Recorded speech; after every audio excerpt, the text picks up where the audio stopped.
Alléluia, peuple de Dieu, bienvenue à l'église du ministère de la Restauration. Mon nom est Pasteur Gégé, plus connu sous le nom de Pasteur Julien Guindon. Je vous souhaite tous la bienvenue à l'église du ministère de la Restauration. Soyez tous bénis, richement bénis à notre Seigneur Jésus-Christ. Aujourd'hui, notre message va être sur la vocation, va être sur l'appel. Donc, c'est vraiment la vocation que Dieu t'appelle. Tu vois, il y a une chanson que j'aime beaucoup, c'est « La voix du Seigneur m'appelle ». Prends ta croix, viens et suis-moi. Je réponds, Sauveur fidèle, me voici, je suis à toi. Donc aujourd'hui, je crois que la voix du Seigneur t'appelle à faire de grandes choses avec lui. Beaucoup de gens peut-être t'ont découragé dans le passé. Moi, c'est mon cas. Beaucoup de personnes m'ont découragé en disant que je ne serais jamais un prédicateur, que je ne serais jamais un pasteur, que c'est pas mon appel, c'est pas ma vocation, parce que je suis sourd, je bégaye, je parle mal. Mais Dieu a changé tout ça. Comme encore une fois, il dit, ce que les gens vont faire, Dieu, une des prédications que j'ai fait, Dieu l'a changé. Dieu le changera et le fera. Donc, comme Joseph, il s'est fait battre par ses frères, laissé pour mort, vendu en esclavage. Il a fini en prison. On l'a accusé de viol, de méchanceté. Il a fini en prison. Et tout ce qu'il a fait, c'est « Vous avez pensé à me faire du mal, mais Dieu l'a changé en bien. » Alors, peu importe ce qui va se produire, peu importe les persécutions sur ta famille, que ce soit peu importe.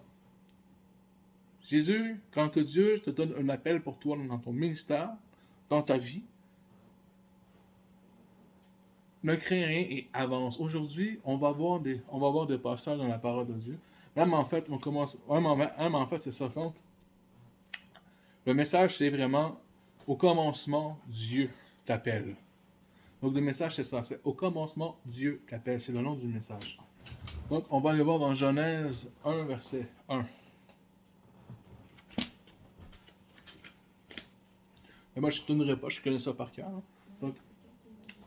Donc, c'est l'évangéliste Marie qui va lire ce passage-là. Donc, dans Genèse 1, verset 1. Je lis au nom de Jésus. Amen. Au commencement, Dieu créa les cieux et la terre. Amen. Donc, qu'est-ce qu'il y a au commencement? Beaucoup de gens vont répondre, il y a les cieux et la terre. Beaucoup de gens vont dire, mais ouais, c'est ça qu'il y a au commencement, les cieux et la terre. Mais si tu lis bien attentivement, au commencement, Dieu. C'est ça qu'il y a au commencement, c'est le Seigneur.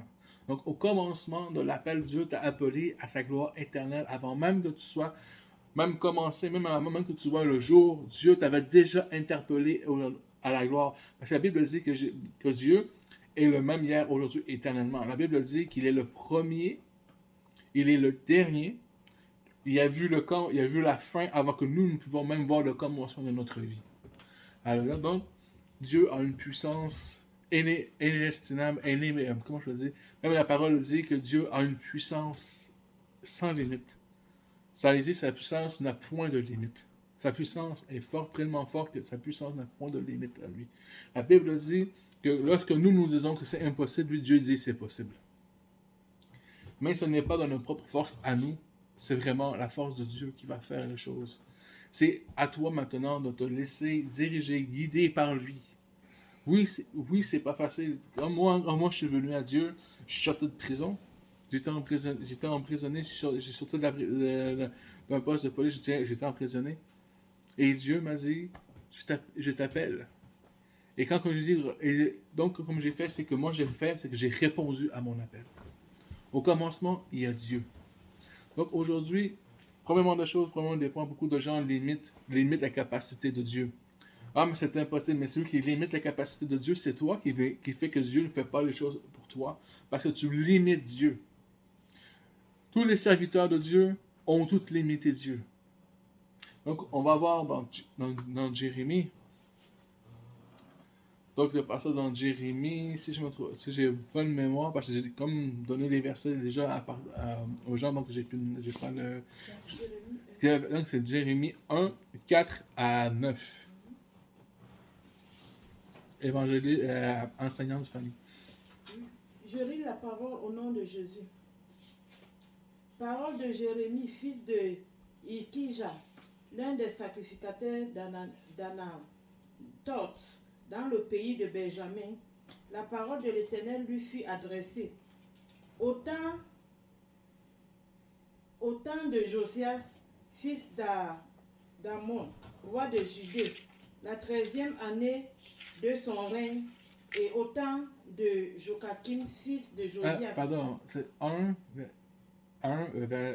Jérémie, chapitre 1, verset 4, Okay. verset 4 à 9. Ok, verset 4 à 9, ok. La parole de l'Éternel me fut adressée en ces mots. Avant que je t'eusse formé dans le ventre de ta mère, je te connaissais, et avant que tu fusses sorti de son sein, je t'avais consacré. Je t'avais établi prophète des nations. Je répondis, ah Seigneur, l'Éternel, voici, je ne sais point parler, car je suis un enfant. Et l'Éternel me dit, ne dis pas, je suis un enfant, car tu iras vers tous ceux auprès de qui je t'enverrai, et tu diras tout ce que je t'ordonnerai. Ne les crains point, car je suis avec toi pour te délivrer, dit l'Éternel. Amen. 9. Puis l'Éternel étendit sa main et toucha ma bouche. Et l'Éternel me dit, voici, je mets mes paroles dans ta bouche. Amen. Alléluia. Donc, c'est le Seigneur qui va mettre les paroles dans ta bouche. Ce n'est vraiment, on vient de voir ici, ce n'est pas vraiment, c'est pas de nous que les choses vont se produire. Mais là, tu vas te dire, oh, mais je suis pas digne de servir l'Éternel, je suis pas digne de servir Dieu, je suis ci, je suis ça. Mais la parole de Dieu dit que Dieu n'est pas venu appeler les justes, mais les pécheurs. Alléluia. Donc, vraiment, il faut vraiment vous concentrer vraiment là-dessus. Aujourd'hui, je ne peux pas prêcher vraiment très longtemps, je suis fatigué, pardonnez-moi. Mais vraiment, la parole de Dieu est réellement sur la vocation, c'est vraiment sur l'appel. C'est que Dieu est au commencement avec toi. Et Dieu veut te faire grandir. Dieu veut te faire prospérer dans son appel avec toi. Mais c'est à toi de te laisser diriger par lui. C'est que oui, Seigneur, me voici, je réponds, Seigneur. Ce n'est pas par ta propre force, Seigneur, parce que par ta propre force, c'est dû à l'échec. Tu ne peux rien faire. Parce que c'est comme les miracles se produisent. Ah, les personnes ont le cancer, les personnes sont aveugles, les personnes ont des problèmes avec les esprits. Mais quand on leur donne, les choses partent, c'est pas nous. C'est l'Esprit de Dieu qui fait. Parce que de nous-mêmes, on ne peut pas faire ces choses-là. On peut pas même les médecins soignent, mais ceux qui guérissent, c'est Dieu. Parce que les médecins ne peuvent pas guérir. C'est Dieu qui guérit. Alléluia. Donc, réellement, soyez vraiment richement bénis dans la parole de Dieu. Réellement, moi, j'ai reçu mon appel il y a déjà, quand j'ai eu 17 ans, j'ai reçu mon appel. Et j'ai répondu. Tout le monde me disait, même si je comprenais pas ce que je faisais, je disais, moi, je veux m'instruire. Au début, j'allais à l'église pour m'instruire. Je disais aux gens, moi, je vais à l'église pour m'instruire. Et tu vas t'instruire, oui, je vais à l'église pour m'instruire, je vais à l'église pour apprendre. Parce que, pour moi, je ne savais pas lire, je connaissais rien. Ni A, ni B. Et quand j'allais à l'église, même les gens, ils se moquaient de moi parce que j'allais à l'église. Ils disaient, moi, je vais à l'église pour apprendre. Et un jour, l'Esprit de Dieu m'a touché. Mais avant de comprendre c'était quoi le Saint-Esprit, quand la présence de Dieu t'a touché, quand tu sens la présence de Dieu, moi, je croyais que c'était j'avais comme une crise je croyais que j'étais comme de l'angoisse ou quelque chose. Je me sentais bizarre dans mon cœur. Et une fois, quand j'ai changé d'église, et c'est là que ça a vraiment commencé l'appel dans ma vie. Quand j'ai changé d'église, je suis allé où aujourd'hui, c'est plus ces gens-là qui s'en occupent. Non, je ne vais pas nommer le nom de l'église. Quand je suis arrivé là, le pasteur prêchait. L'esprit était tellement fort, la présence de Dieu était tellement fort que j'étais même pas capable de rester dans le sanctuaire. Là où il y avait le lieu de culte, là, c'était tellement puissant, tellement fort, que j'étais même pas capable de rester là. Et quand il priait, quand il prêchait la parole, je devais sortir. Parce que si je reste là, je vais tomber. C'était tellement intense. Et on a commencé à faire une intercession. Le pasteur m'a invité à faire une intercession. Il a dit, viens à l'intercession. Commence à prier avec nous le matin. Moi, je me levais le matin, je pense que c'était quoi, 4-5 heures du matin, on venait me chercher pour aller à la prière. Et c'est là que j'ai reçu la paix dans mon cœur. Et j'ai commencé à pleurer dans le bureau du pasteur. En intercession, j'ai commencé à pleurer. J'ai dit, Seigneur, il dit, tout ce que je sais faire, c'est de me battre. Je ne sais rien faire d'autre. Je ne sais pas lire, je ne sais pas écrire. Je suis un handicapé, je suis un déficient intellectuel. Qu'est-ce que je vais faire? Où est-ce que ça va ma vie? Et je pleurais. J'ai dit, Seigneur, je peux. Et c'est là que vraiment, j'ai vraiment eu l'appel parce que je voulais rentrer à l'Institut biblique pour devenir pasteur. Et j'ai pleuré. J'ai pleuré, Seigneur, je suis capable de rien faire, je suis pas capable d'avancer, je suis pas capable de rien faire dans ma vie. Le pasteur m'a interrompu. Il m'a dit, tout ce que tu viens de dire, Julien, je n'en crois pas un mot. Il dit, viens à l'Institut. Mais pendant une semaine, j'ai continué à pleurer. Et j'ai cherché vraiment la face de Dieu. Et j'ai dit, Seigneur, est-ce que j'ai vraiment un appel pour toi? Il y avait un feu à l'extérieur. C'était des tisons, il restait des braises, des tisons. Et le Seigneur m'a dit, va dehors. Et je ne l'ai pas, il dit, va dehors. Et quand je ne l'ai pas, je sentais comme une pression venant de mon cœur. Et là, on m'a expliqué que quand ça fait ça, ça veut dire que c'est ton âme qui crie, ton cœur crie à Dieu. Et quand je suis sorti, le Seigneur m'a dit, mets-toi à genoux devant le feu. Quand je me suis mis à genoux devant le feu, il m'a dit, commence à me prier. Et quand j'ai prié, le feu a fait. Et d'un coup, ça a fait une flamme. Et Dieu m'a dit, qu'est-ce que tu veux? J'ai dit, Seigneur, je veux savoir si j'ai un appel pour toi dans ma vie. Parce que Seigneur, je fais les arts martiaux et je suis bon là-dedans. Et c'est la seule chose dans quoi que je suis bon. Et je veux savoir vraiment si j'ai un appel sur ma vie. Parce que Seigneur, il m'a dit, regarde, déplace-toi, mets-toi à tel endroit et regarde. Et j'ai vu une étoile bouger comme ça. Après ça, moi, j'ai dit, non, Seigneur, c'est pas une étoile, Seigneur éternel, c'est un satellite, c'est un cible. Et là, une autre étoile a fait comme ça. Là, j'ai dit, non, Seigneur, c'est un avion, Seigneur, c'est un hélicoptère. Et là, Seigneur m'a dit, regarde là-bas. Et j'ai crié, Seigneur, moi vraiment le signe, Seigneur, vraiment quelque chose, vraiment que je comprends vraiment que j'ai vraiment un appel avec toi. Et qu'est-ce qui s'est produit? J'ai commencé à avoir des choses battre des ailes dans le ciel. Et moi, j'ai croyais au début que c'était un ange. Et quand c'est arrivé comme ça devant moi, ça l'a comme immobilisé comme ça devant les arbres.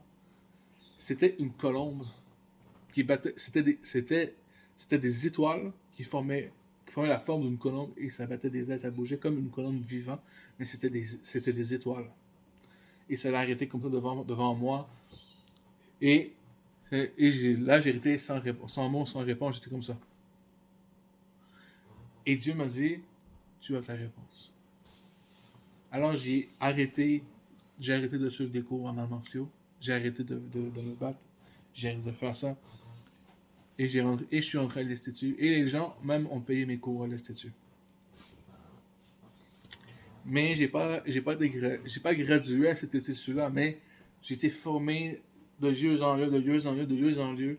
Et un jour, ma mère est tombée malade. Et quand ma mère est tombée malade, je me suis occupé d'elle jusqu'à la fin. Je me suis occupé d'elle pendant 5-6 ans. Elle pouvait plus marcher. Elle avait un cancer de larynx. Elle pouvait plus marcher, elle avait la taxie de Tristan. Donc c'est moi qui donnais son vin, c'est moi qui faisais la nourriture, c'est moi qui faisais le ménage là-bas. Et elle ne pouvait pas rester tout seule. Donc c'est vraiment tout en moi qui était là avec elle. Parce que la parole de Dieu dit, si tu ne peux pas t'occuper de ta famille, tu ne peux pas t'occuper de l'église de Dieu. Quand ma mère elle est décédée, c'était très dur pour moi. J'ai vraiment eu un choc. Et Dieu m'a dit, tu es prêt maintenant. Mais j'ai pas rentré tout de suite encore. Bah, je le dis, c'est pas facile l'appel de Dieu. J'ai pas rentré tout de suite. Après ça, j'étais dans une église haïtienne. Première fois que je vais là, je voulais pas me savoir. Il m'a dit, viens. Il dit, toi, il dit, Dieu t'appelle à faire quelque chose de grand dans ta vie. Il dit, viens ici. Il dit, arrête de jouer, t'es pas un nouveau sauvé, t'es pas quelqu'un qui connaît pas Dieu. Il dit, viens ici. Et mets-toi à genoux. Et quand on a commencé à il m'a imposé la main, il y a eu la chanson Oui, prends tout, Seigneur.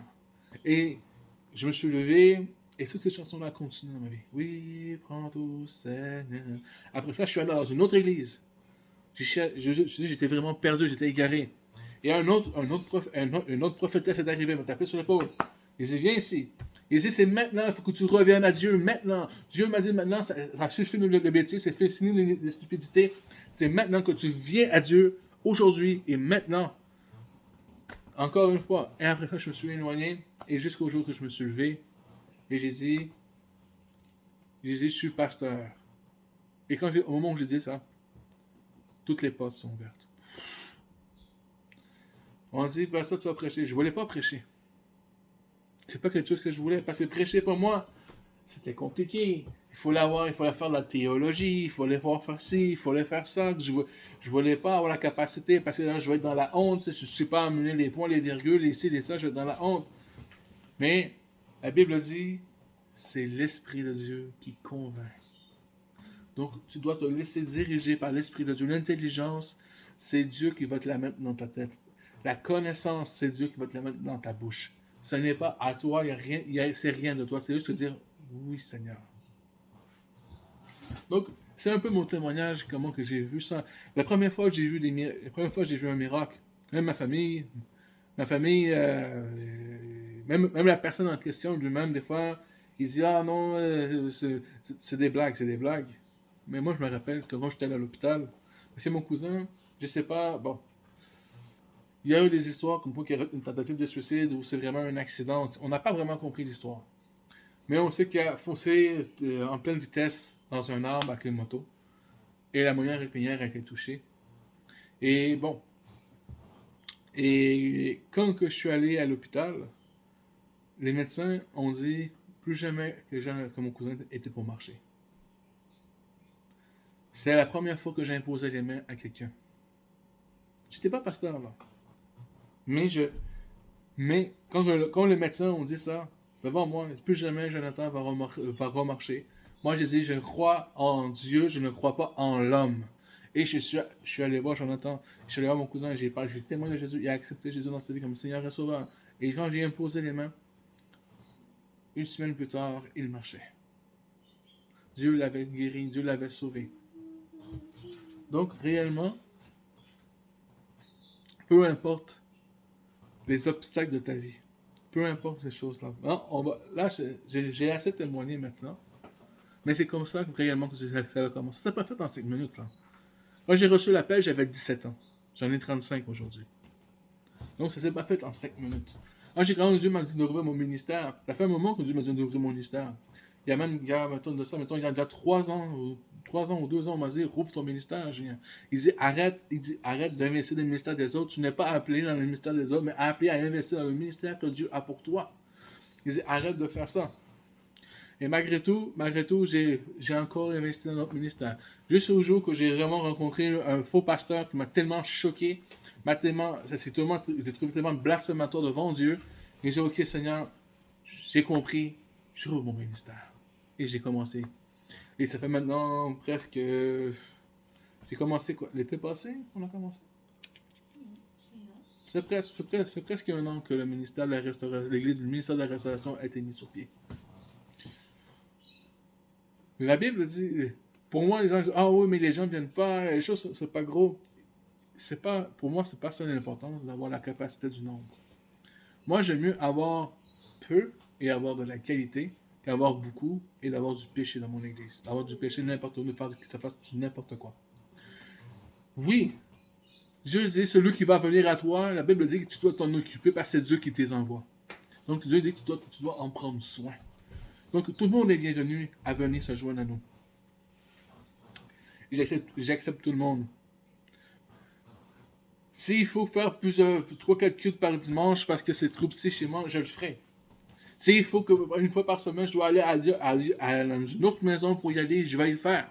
Parce que c'est ce que l'appel de Dieu m'a dit de faire dans les maisons. En église, maison, une église locale, maison. Donc oui, je vais le faire. Et si Dieu m'appelle à grandir encore davantage, qu'on se loue une salle, je vais le faire. Parce que c'est la volonté du Seigneur, c'est pas ma volonté. Moi, si c'est juste de ma volonté à moi, je vais te dire ce matin, je serais resté dans mon lit, j'aurais même pas préparé, je serais pas capable de prêcher ce matin. Parce que moi, ce matin, je voulais rester couché.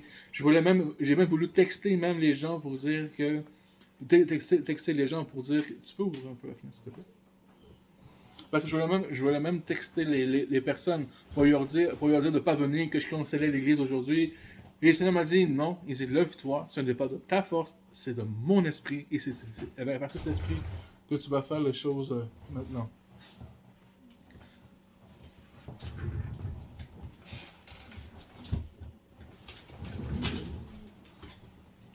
Donc ce n'est pas par vous maintenant.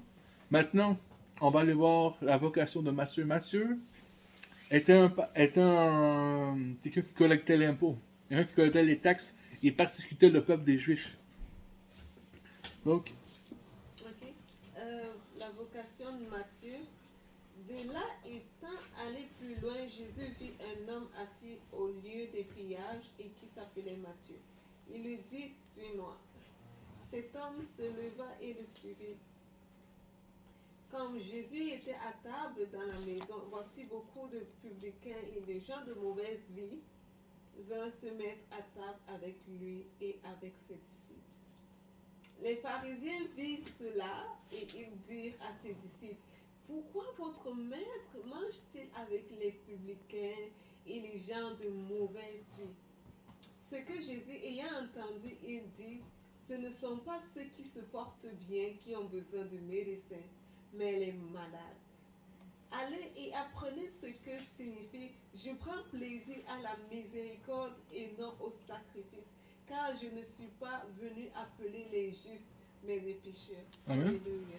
Donc, il n'est pas venu appeler les justes, mais les pécheurs. Donc, la parole de Dieu nous dit que nous sommes tous des pécheurs et privés de la gloire de Dieu. La Bible dit que celui qui se dit parfait, sans tache, sans faute, c'est un menteur. Donc, mes frères et sœurs dans le Seigneur, aujourd'hui, il faut rentrer dans l'appel que Dieu a pour vous. Oui, c'est difficile. Oui, c'est pas facile. Mais avec Dieu, vous ferez des exploits. Avec Dieu, il n'y a rien d'impossible. La Bible dit qu'avec Dieu, nous sommes en tout point victorieux. Avec Dieu, Dieu nous fortifiera davantage. Avec Dieu, Dieu va t'élever. C'est la Bible dit que le Dieu de Dieu, il veut t'élever. La parole de Dieu dit que ta lumière arrive. Dieu va te donner la lumière. Dieu va donner la prospérité. Pas la prospérité comme tu penses avec l'abondance de l'argent. Mais la prospérité dans ta vie. Pour moi, la prospérité, c'est d'avoir une bonne entourage. La prospérité dans le dictionnaire, dans la langue hébreu, ça arrive en dernier. Donc, pourquoi des prédicateurs qui mettent ça en premier? Moi, non, c'est en dernier. Donc, réellement, Dieu vous appelle à une gloire éternelle. La Bible dit qu'il vous a choisi avant même que vous soyez nés. Il vous connaissait, il vous avait déjà consacré. Consacré, ça veut dire qu'il a pris à part, puis qu'il dit, toi, tu vas faire ça. Toi, tu es né, je t'ai formé, je t'ai créé pour faire ça. Pas pour jouer au yo-yo, mais pour servir l'Éternel. Avant même que tu sois tissé dans le ventre de ta mère, Dieu t'avait déjà appelé, consacré à le servir, à devenir prédicateur, évangéliste, chant, peu importe le ministère que Dieu a mis pour toi dans ton cœur. Arrête de dire non. Et dis, ok Seigneur, vas-y, prends-moi. Fais de moi ce que tu veux maintenant. Toute ma vie, elle est à toi. Donc, moi aujourd'hui, tu peux me mettre un arme sur la tête, je dis renonce à Jésus, je vais dire tire. Parce que moi, je ne vais jamais renoncer à Jésus. Jésus est toute ma vie. Tu me retires Jésus, je ne suis plus rien. Je suis un épave, je suis fini. Mais, avec Jésus, moi, je peux te garantir une chose. Les gens vont te dire, tu vas vivre des belles histoires, que tu vas devenir riche, tout va être merveilleux. Non. La parole de Dieu nous dit qu'il y aura des tribulations. La parole de Dieu dit qu'on va être persécuté. La parole de Dieu dit on va même se faire mettre en fausses accusations. La parole de Dieu dit toutes ces choses-là. Moi, on m'a dit, une fois, il y a une femme qui est venue vivre chez moi à la maison. Elle était dans la rue, j'ai voulu l'aider. Et c'est où ce qui s'est passé?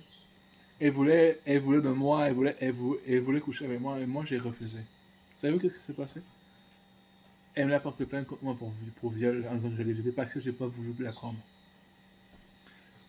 J'ai aidé des gens qui sont dans la rue, des itinérants. Savez-vous ce qui s'est passé? Ma maison, mon appartement s'est fait vider au complet. Les gens que j'ai aidés dans la rue ont vidé ma maison. Donc j'ai reparti à zéro, je ne sais pas combien de fois, 3 fois dans une année, parce que les gens m'avaient volé. Mais, quand que Dieu dit, prends soin de ceux que j'irai vers toi, il prend son soin. La parole de Dieu dit que quand les brigands vont venir chez toi, parce que la Bible dit c'est avec joie que tu as accepté les brigands qui volent tes biens. Et c'est dans la parole de Dieu. C'est avec joie la parole de Dieu. Et quand que Dieu m'a dit, il dit c'est moi le rétributeur, c'est moi qui va te redonner ces choses, c'est moi qui donne le salaire. Et savez-vous ce qui s'est passé? il l'a fait. Vous voyez, Dieu m'a béni. Aujourd'hui, avant, dans l'appartement où j'étais, quand les gens m'avaient volé, j'avais tout en double. J'avais 2 frigos. J'avais 2 fours. J'avais, je pense, même 3 sets de cuisine. Je vivais dans un grand appartement, un grand 6,5 sur 2 étages. Et Dieu m'a dit de tout quitter ça et de venir dans la ville de Sherbrooke. J'avais pas pensé que c'était ici que j'ai recommencé vraiment mon ministère. Donc, soyez vraiment tous bénis, richement bénis. Amen. Donc, c'est vraiment la parole que j'ai pour vous. Est-ce qu'il y a des besoins?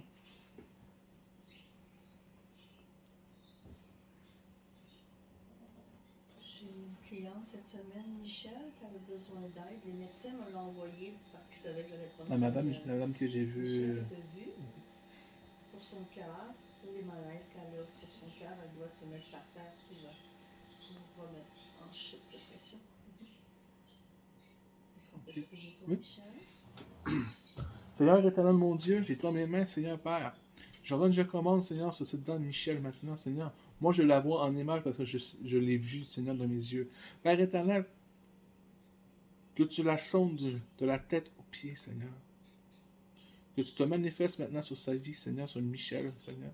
Que tu résous tous ces problèmes de tension, de haute tension, de baisse tension, ou peu importe ce qu'il y a dans son cœur, tout ce qu'il y a dans son système, Seigneur, tout ce qui bloque, Seigneur, dans sa vie.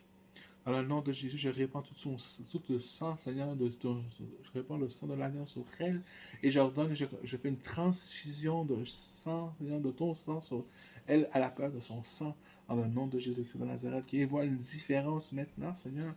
Et Père éternel, que tu lui donnes, Seigneur, le souffle, Seigneur, de vie, Seigneur, la force, Seigneur, de voir qu'il y a une différence, il y a quelque chose.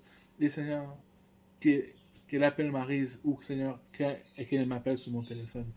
Nous te bénissons, nous te glorifions pour toutes les grâces que tu vas faire, Seigneur, parce que nous savons que, Seigneur, que tu nous exauces toujours, que tout se fait selon ta grâce et ta volonté. Merci au nom de Jésus-Christ. Amen. Pas besoin de rentrer? Oui, moi je veux que on prie pour moi pour la maturité spirituelle. Que Dieu m'amène dans une autre dimension spirituelle. De la grâce éternelle, nos yeux, venons près de toi, Seigneur. Je viens devant toi, Seigneur, je te demander, Seigneur, l'enseignante Fanny entre tes mains. Père éternel, mon Dieu, que tu vois son désir, Seigneur, de grandir avec toi. Tu vois son désir, Seigneur, de te servir davantage. Seigneur, que tu souffles ton Saint-Esprit sur elle maintenant, Seigneur. Que les portes, Seigneur, que tu rouvres les portes de son esprit, Seigneur. Que ton Saint-Esprit vienne parler à son esprit, Seigneur. Que tu viennes commencer maintenant, Seigneur, à l'enseigner, Seigneur. À lui montrer, Seigneur, les choses davantage, Seigneur. Sur ses dons, sur les dons, Seigneur, que tu as pour elle, Seigneur. Pour son ministère, Seigneur, pour la parole de Dieu.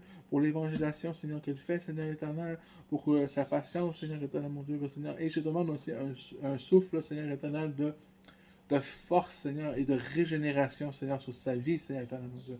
Que tout esprit de fatigue, de lourdeur, la quitte dans le nom de Jésus maintenant. Esprit de lourdeur, je te chasse, tu n'as plus rien à faire là maintenant dans Fanny.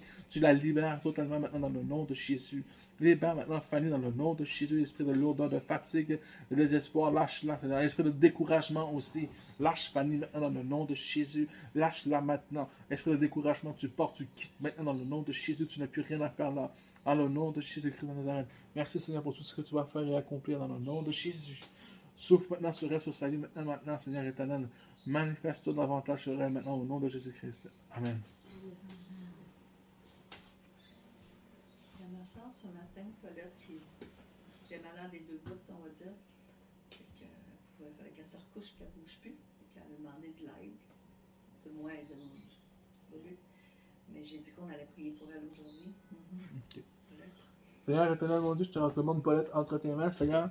Là où est-ce qu'elle soit, Papa éternel, mon Dieu, que tu la touches maintenant, que toute maladie de gastro, Seigneur, parte maintenant dans le nom de Jésus. De toute indigestion, Seigneur, maintenant ça se rétablit. Seigneur, que tu mettes maintenant, Seigneur, Père éternel, mon Dieu, sa main là où est-ce qu'elle soit dans le nom de Jésus. Que toutes les choses se passent maintenant, Jésus, que soit complètement guéri dans le nom de Jésus-Christ de Nazareth. J'ordonne déjà comment maintenant que toute maladie soit partie. Que toute confusion dans le nom de Jésus parte maintenant dans le nom de Jésus-Christ de Nazareth. Seigneur éternel, mon Dieu, tout problème relié à la tribulation de ce monde, Seigneur éternel. Parce que je sais, Seigneur éternel, que Paulette, elle a un cœur pour toi, Seigneur. Elle a un cœur pour toi, mais Seigneur, mais je crois que c'est la tribulation qui l'a fait ralentir, Seigneur. C'est les problèmes, je crois que c'est les problèmes, Seigneur, de réputation ou autre, Seigneur Jésus, qu'est-ce qu'on va passer, qu'est-ce qu'on va dire d'elle. Mais alors, Seigneur Jésus, je te remets tout entre tes mains, Seigneur, que tu la mets, Seigneur. Elle t'a déjà accepté, Seigneur, tu l'as déjà roi de ton Saint-Esprit. Touche ta davantage, Seigneur. Viens toucher, Seigneur, qu'elle vienne nous voir, Seigneur. Et que, Seigneur, Père éternel, qu'elle vienne vraiment à toi, Seigneur, définitivement. Nous, la lion maintenant, Seigneur, sur la terre et dans le ciel. Seigneur, cette femme, Seigneur, t'appartient à partir de maintenant au nom de Jésus. Seigneur, qu'elle vienne nous voir, Seigneur, afin que, Seigneur Jésus, qu'elle reçoive le baptême dans le nom de Jésus. Elle voulait accepter le baptême, Seigneur, je ne sais pas pourquoi, encore un an après, on est toujours au même stade. Alors, Seigneur, nous te recommandons tout entre tes mains, au nom de Jésus-Christ. Amen. Soyez bénis et que le Seigneur vous bénisse abondamment. N'hésitez pas à partager, à liker et à vous abonner afin de ne rien manquer. Jésus vous aime et à dimanche prochain.